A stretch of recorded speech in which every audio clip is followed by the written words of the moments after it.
exclusively presents Indian Paranormal Podcast अर्श और राहुल के साथ। नॉर्मली हमने हमेशा ये सुना है कि आत्मा शरीर के अंदर प्रवेश करती है, पोजीशन जिसको बोलते हैं, उसके बाद एग्जॉस्शन होता है। लेकिन अक्सर कई बार हम लोगों ने ये भी सुना है कि आत्माएं कई बार एक इनएनिमेट ऑब्जेक्ट्स के ऊपर भी, एक निर्जीव वस्तुओं के ऊपर भी आ जाती हैं, फिर उसके माध्यम से वो जो करना चाहती हैं शायद करती हैं। तो इज इट अ रियलिटी? और क्या एनाबेल जैसी डॉल वाकई में कोई थी और उसके अंदर किसी की आत्मा थी? और थी तो कैसे पता लग पाए कि इसके अंदर आत्मा है? आपके सवाल का जवाब दूं इससे पहले मैं ये पूछना चाहूंगा कि क्या आपने श्राप की बात करी मुझसे? क्या आपने श्रापित वस्तुओं की बात करी मुझसे?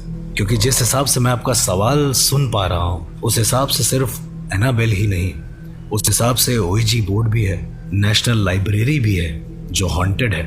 उस हिसाब से इंडिया की कई सारी ऐसी प्लेसेस हैं जो हॉन्टेड घोषित कर दी गई हैं, जहां पर आर्कियोलॉजिकल सर्वे ऑफ इंडिया का बोर्ड लगा है।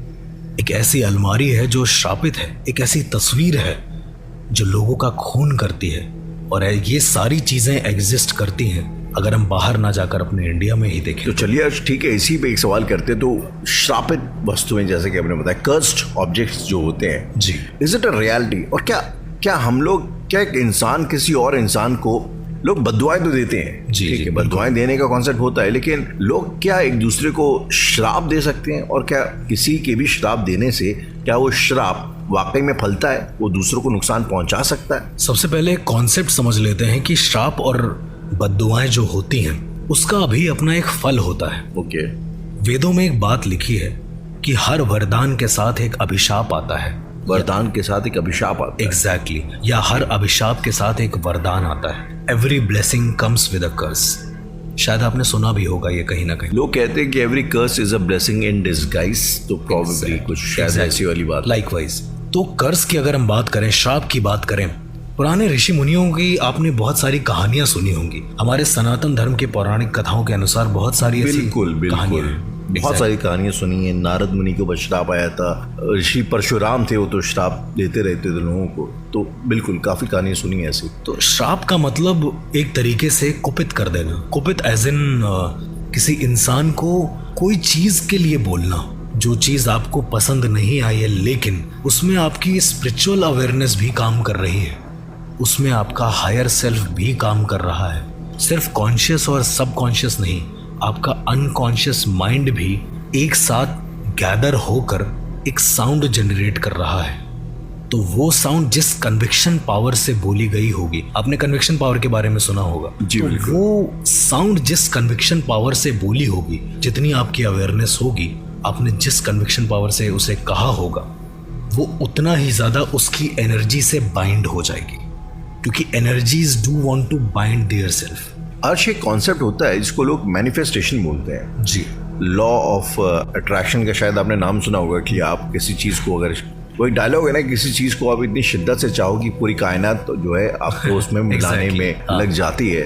तो क्या ये आइदर वेज काम करता है? क्या मैनिफेस्टेशन अच्छी और बुरी दोनों हो सकती है सच, और ना सिर्फ अपने लिए, औरों के लिए भी? I want to talk about in that. See, अगर मैनिफेस्टेशंस की बात करते हैं आप, तो 2 मिनट के लिए मैं श्राप को रोकता हूं और मैनिफेस्टेशंस के बारे में जल्दी से बता देता हूं, क्योंकि this is a very vast topic, very deep topic. Of course. तो मैं थोड़ा सा ही बताता हूं कि मैनिफेस्टेशन वर्क कैसे करती है। ओके। अफर्मेशंस, मैनिफेस्टेशंस, आपने सुना होगा कि यार मैंने तो ये सोच लिया था, मैं इसके लिए डन हो गया था और वैसा हो गया, मैंने यूनिवर्स से ये मैनिफेस्ट किया और वो चीज हो गई। बिकॉज जब तुम अपने हायर सेल्फ को, बिकॉज हर इंसान के अंदर अब उसकी स्पिरिट है, उसका हायर सेल्फ है, तो जब भी आप कोई भी चीज, लाइकवाइज श्राप, वो बड़ी कन्विक्शन पावर से बोली गई एक चीज है किसी एनर्जी को। तो जब उसी कन्विक्शन पावर से, उसी साउंड से, उसी साउंड फ्रीक्वेंसी या वाइब्रेशन से, जैसा कि सामवेद में वर्णित है कि हमारी फ्रीक्वेंसी का एक बहुत भारी रोल होता है हमारी जिंदगी में, तो जब उसी फ्रीक्वेंसी से जब आप यूनिवर्स से कुछ मैनिफेस्ट करते हैं, कुछ कहते हैं, उसी कन्विक्शन पावर से एक हायर सेल्फ से कुछ कहना चाहते हैं, इधर वो यूनिवर्स हो, वो आपका कोई हायर सेल्फ हो, तो वो चीज़ें कहीं ना कहीं वर्क करने लग जाती हैं। मैं ये नहीं कह रहा हूँ कि वो तुरंत वर्क करती हैं, कि आपने बहुत मैनिफेस्टेशन से बोला है कि आपके पास पैसे आ जाएं तो आपके पास आ जाएंगे, ऐसा नहीं है।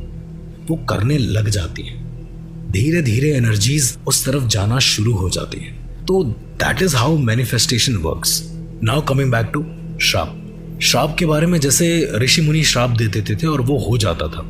आपने बद्दुआ का भी कॉन्सेप्ट सुना होगा कि बड़े बुजुर्गों के साथ अगर आपने गलत करा तो उनकी हाय नहीं लेनी चाहिए, उनकी बद्दुआएं नहीं लेनी चाहिए जी। उनकी बद्दुआओं में बहुत ताकत होती है। दरअसल जितनी जिंदगी वो जी चुके होते हैं अपनी जिंदगी में, वो बहुत कुछ जाहिर सी बात है कि मैनिफेस्ट भी कर चुके होंगे, देख भी चुके होंगे। तो ये सब देखने और समझने के बाद आपका हायर सेल्फ और आपकी मैनिफेस्टेशन या कन्विक्शन पावर वो स्ट्रांग हो जाती, और तब आपकी बोली गई चीज़ें कारगर साबित होती हैं। मैं ये नहीं कह रहा हूँ कि 100 लोग अगर मैनिफेस्ट कर रहे हैं तो सबका सही होगा, नहीं। बहुत कम चांसेस होते हैं कि मैनिफेस्टेशन सबकी वर्क करें। अफर्मेशंस रखनी चाहिए, पॉजिटिवनेस रखनी चाहिए, बिकॉज इसके अलावा कोई चॉइस नहीं है। आप निगेटिव नहीं हो सकते। आप शून्य रहेंगे तो आप निगेटिव की तरफ जाएंगे। देयर इज नो सब्सटेंस जो आपको पॉजिटिव की तरफ खींच सके apart from your self. Okay, yes. तो anyways Arsh, coming back to the question I just asked you कि एनाबेल डॉल के बारे में अगर आप थोड़ा बात कर सके, like I am pretty sure उस केस के बारे में आप जानते होंगे, आपने सुना होगा उसके बारे में। सो वो केस था क्या, एनाबेल का केस? मेरी नज़र में ये एक बड़ा ही कह सकते हैं कि क्वेश्चन से भरा केस था, क्योंकि हर बार उस डॉल को अलग अलग तरीके से रखा जाता था, पर पता नहीं कैसे वो डॉल अपने आप उस जगह आ जाती थी। वो डॉल लोगों का खून करने लग जाती थी, पर उस पर खून के निशान नहीं होते थे, ऐसा लोगों का कहना है। लेकिन एनाबेल मेरी नज़र में श्रापित थी। दरअसल एनाबेल खून नहीं करती थी, उस पर जो श्राप लगा हुआ था वो ऊर्जाएं खून करती थी। आई गेस आपके दिमाग में अब क्वेश्चंस के लाइन लग गई होगी। नहीं, मैं I think actions they speak louder than words और स्टोरीज। तो अगर मैं आपसे ये जानना चाहूँ कि क्या एनिमल टाइप का कोई केस आपने इंडिया में खुद हैंडल किया है, और अगर आप if you are okay you can just discuss about that case. Rahul, Annabelle जैसा केस मैंने हैंडल तो किया है। बैंगलोर का एक केस था, मैं नाम और जगह जहाँ पर वो रहती हैं वो मैं कॉन्फिडेंशियल रखूँगा। तो उस केस में क्या हुआ था कि एक लेडी ने हमारे ग्रुप में एक फ़ोटो भेजी। हमारा एक ग्रुप था पैरानॉर्मल सोसाइटीज़ का, और उस फोटो में एक छोटा सा, जैसे पांडा होता है, बेबी पांडा जिसको कहते हैं, सॉफ्ट टॉय, छोटा सा सॉफ्ट टॉय था, वो पीछे की एक अलमारी में रखा हुआ था। दूसरी फोटो में वही सॉफ्ट टॉय नीचे सोफे पर रखा हुआ था, और तीसरी फोटो में एक वही पांडा बेड के बीचों बीच उल्टा मुंह करके बैठा हुआ था। और जो वीडियो थी आखिरी, उस वीडियो में वो पांडा पहले उस ऊपर वाली अलमारी पे था, डोंट नो हाउ, कैसे नीचे गिरा वो, जबकि नीचे गिरने का कोई चांस नहीं था।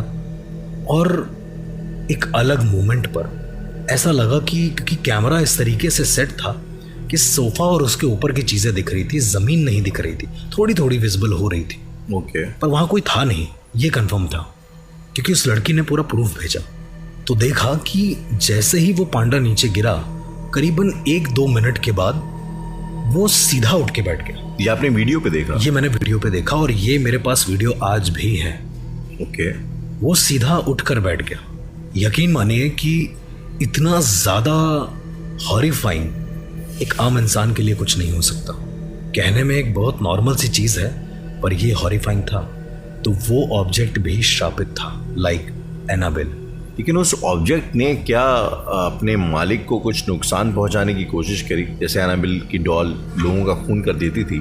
तो जो बैंगलोर वाली लेडी थी उसने बताया कि नुकसान कुछ नहीं हो रहा है, पर जो भी नई चीज़ आ रही है वो 1-2 दिन में ऐसा लग रहा है कि बिल्कुल गंदी हो जा रही है। ओके, जैसे नया टीवी आया था, उस टीवी के ऊपर सबसे पहले उसने उस पांडा को सेट किया रखा। अगले दिन वो टीवी टूट चुकी थी, उसे वापस रिपेयर कराया और उस जगह पर रख दिया। थोड़े समय के बाद जिस सोफे पर वो दिखा था, उस सोफे पर स्क्रैचेस पड़ने लगे और उससे रुइयां निकलने लगी। पता नहीं कैसे, एक ही रात में ऐसा हुआ, जबकि एक ही रात में स्क्रैचेस पड़ गए सोफे के ऊपर। एग्जैक्टली। और जबकि वो लेडी अकेले रहती थी, किसी के साथ नहीं रहती थी। ओके। तो ये पॉसिबल ही नहीं है कि कोई और आए या कोई बिल्ली आए या कोई और जानवर आए जो ये सब काम करे। और उसने बताया भी कि उसने उस पांडा को किसी बच्चे को देने की कोशिश करी। तो जैसे ही उसने दिया, उस रात उस बच्चे की तबीयत बहुत खराब हो गई। ओके। और वो बच्चा आईसीयू में एडमिट हुआ। लेकिन एक बड़ी ही चौंकाने वाली बात थी, उस बच्चे के हाथ में वो पांडा था और वो उसे इतनी जोर से पकड़े हुए था कि उसका हाथ टूट जाता अगर उसे निकालने की कोशिश करते तो अर्श, ये केस जो पांडा वाला आखिर सॉल्व आपने किया तो किया कैसे?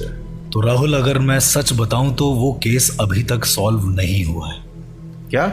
जी बिल्कुल, वो कुछ ऐसे केसेस में से है मेरे जो सॉल्व नहीं हुए। मैं ये नहीं कह रहा हूँ कि मैं भगवान हूँ, मैं हर केस को सॉल्व कर सकता हूँ। कुछ केसेस ऐसे होते हैं जो समझ के परे होते हैं, जिनको हम अपना अगर ज्ञान भी लगा लेना तो शायद वो सॉल्व हो नहीं सकते। तो आपके कहने का मतलब ये है कि जो पांडा है जिसका आपने जिक्र किया था, वो पांडा अभी भी है, अभी भी पोजेस्ड है और अभी भी उस फैमिली के लोगों को वो शायद प्रॉब्लम्स दे रहा है। वो पांडा आज भी मौजूद है। वो सॉफ्ट टॉय जो पांडा हम लोग जिसको बोल रहे हैं, वो आज भी मौजूद है, उसी घर में है।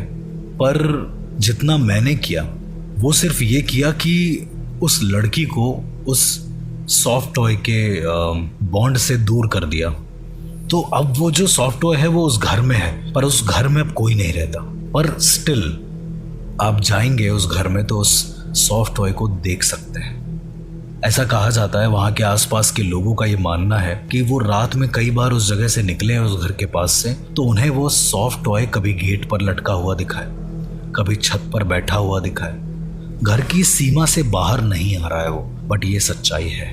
वाह। अभी आपने एक बात करी कि उस पांडा का, उस सॉफ्ट टॉय का उस लड़की के साथ एक बॉन्ड था। अक्सर हम लोग ये सब चीज़ें सुनते हैं कि चौराहे पे किसी ने मटके में, कलश में कुछ मंत्र वगैरह फेंक दिया है। कई लोग घरों में नींबू मिर्ची वगैरह, जो बड़ी कॉमन चीज़ है, लोग घरों पे नींबू मिर्ची वगैरह लगाते हैं। कई बार कुछ लोग उड़ते उड़ते कुछ चीज़ें बोलते हैं, जैसे कि वशीकरण। एग्जैक्टली। तो आपने जो अभी चीज़ बोली, that sounded a little bit like वशीकरण की कहीं ना कहीं उसको। देखिए, वशीकरण जो है वो षटकर्मों में आता है, जिसके बारे में हम बाद में बात करेंगे। षटकर्म जैसे मारण, मोहन, वशीकरण, स्तंभन, उच्चाटन, विद्वेषण। तो ये षटकर्म है जो शिव जी ने रावण को बताए थे, उपदेश दिए थे, जिसके बारे में बताया था। उसके बारे में हम आगे ज़रूर डिस्कस करेंगे। पर हम आते हैं बॉन्ड पे। किसी कर्स्ड ऑब्जेक्ट के साथ एक बॉन्ड होना। मैंने आपसे जैसे बताया कि मैंने उसे उसके बॉन्ड से मुक्त कर दिया था। मैंने सिर्फ इतना ही करा। ओके। वो करने का तरीका या फिर कह सकते हैं प्रोसीजर सिर्फ यही था कि पहले ये पता करा कि वो कर्स्ड ऑब्जेक्ट एक्चुअली में श्रापित किस वजह से है। उसको किसी इंसान ने श्रापित किया है, किसी तांत्रिक ने अपने मंत्रों की शक्ति से बांध दिया है और वो श्रापित हो गया है। मैं आपको तरीके बता रहा हूँ कि कितने अलग अलग तरीके हो सकते हैं श्राप के। उसको किसी तांत्रिक ने अपनी इच्छा के अनुसार उसमें किसी एंटिटी को बुलाया है और उसे एक काम दिया है। वो एंटिटी जब तक अपना काम नहीं करेगी वो उस सॉफ्ट टॉय के अंदर ही रहेगी, या फिर वो पीढ़ियों दर पीढ़ियों से श्राप चलता आ रहा है। कभी किसी ने कोई श्राप दिया होगा और वो श्राप धीरे धीरे धीरे धीरे कन्वर्ट होते होते होते होते यहाँ तक पहुँचा। क्योंकि कुछ श्राप ऐसे भी होते हैं जो सिर्फ इस दुनिया नहीं, हर एक पीढ़ी तक आपका पीछा नहीं छोड़ते। इसका ये अभी जैसे एक पीढ़ियों वाले श्राप की बात करी, मुझे अचानक से एक स्टोरी याद आई। साउथ का आई थिंक कोई किंगडम है, ठीक है, कोई राजा का एस्टेट है और वहाँ की फैमिली को, उस रॉयल फैमिली को ये एक श्राप मिला हुआ है कि उस फैमिली में कभी लड़के नहीं होंगे। शायद आपने इस श्राप के बारे में सुना है। और वहाँ पे कई सालों से ऐसा हो रहा है, कई पीढ़ियों से ऐसा हो रहा है कि वहाँ के राजा बच्चे अडॉप्ट कर रहे हैं। क्या ऐसे किसी केस के बारे में like are you aware of कि यहाँ पे ऐसा पीढ़ी दर पीढ़ी कोई श्राप चला रहा? मतलब भारत एक ऐसा देश है जहाँ पर डिफरेंट रिलीजन है, कह सकते हैं डिफरेंट लैंग्वेजेस हैं, कितनी सारी विविधता है यहाँ पे। एक तरीके से अगर हम देखें, एक बहुत साफ और बहुत साधारण सा एग्जाम्पल है महाकाल उज्जैन। उज्जैन के बारे में सबने सुना होगा और राजा विक्रमादित्य के बारे में भी आपने सुना ही होगा। जी ऑफ कोर्स सुना है। विक्रम बेताल की कहानियां हम सबने सुनी है बचपनों में, राइट? लेकिन एक और सच है, तो महाकाल उज्जैन में आज तक कोई भी बहुत अमीर या फिर वहां का कोई राजा आज तक नहीं बन पाया है, सिवाय भगवान शिव के। कोई भी वहां के गद्दी पर बैठता अगर जो राजा होता, वो राजा वहां टिक ही नहीं पाता। और आज तक ऐसा ही है कि उस सिंहासन पर आज तक कोई भी विराजमान नहीं हो पाया है, और शायद यही श्राप है। लेकिन जिसको आप श्राप बोल रहे हैं बार बार, मेरा बस एक क्वेश्चन है कि क्या ये सिर्फ एक कोइंसिडेंस नहीं हो सकता? अगर ये सिर्फ एक कोइंसिडेंस होता तो राहुल, आपको नहीं लगता है कि वहां पे कोई और राजा विक्रमादित्य के बाद बनता? क्योंकि कोई भी ऐसी जगह नहीं थी जहां राजा ना हो। तो मेरा सवाल आपसे ये है कि आज तक फिर वहां पर कोई राजा क्यों नहीं बन पाया? वो राजा बना, ऐसा नहीं कि राजा बने नहीं, राजा बना, लेकिन कुछ ही दिनों में उसने सिंहासन छोड़कर पलायन कर लिया, वहां से वो चला गया। अब ये तो कोइंसिडेंस नहीं हो सकता। हेलुसिनेशन एक को हो सकता है, दो को हो सकता है, पर 50-60 लोगों को हेलुसिनेशंस नहीं हो सकता। आई मीन हेलुसिनेशन नहीं भी बोले अगर अर्श, तो आपने कुछ टाइम पहले एक डेस्टिनी की बात करी, चांस की बात होती है। जी जी। तो may be it's like that. मैं बहुत रैंडम सा, बहुत अजीब सा एग्जांपल मेरे दिमाग में आ रहा है, बट कहिए। लाइक आईपीएल अगर हम लोग देखते हैं, आरसीबी की टीम है, बैंगलोर की टीम है, वो पिछले इतने सालों से हारती आ रही है, और लाख अच्छे प्लेयर्स होने के बावजूद, अब आप इसको कर्ज बोल लें या कुछ बोल लें, लेकिन इट इज देयर, कुछ है, वो चला आ रहा है। अच्छी टीम होने के बावजूद वो हार रहे हैं, तो वो नेसेसरली कर्ज है शायद कहीं ना कहीं। ये बोलना मुझे ऐसा लगता है कि थोड़ा सा एग्जैक्सरेशन है चीज़ों का। आई एग्री राहुल, लेकिन again I agree to disagree with that, क्योंकि पैरानॉर्मल और नॉर्मल, हम इसीलिए इन चीज़ों को बार बार डिफर करते हैं अपनी चीज़ों से, क्योंकि हमने उस चीज़ का अध्ययन किया है, उस चीज़ को पढ़ा है, तो शायद हमारे सामने उसकी इमेज बहुत क्लियर दिख रही है कि ऐसा क्यों हो रहा है। जैसे आप अभी ये कह रहे हैं कि शायद वो एक कर्ज हो, शायद वो हो, राइट?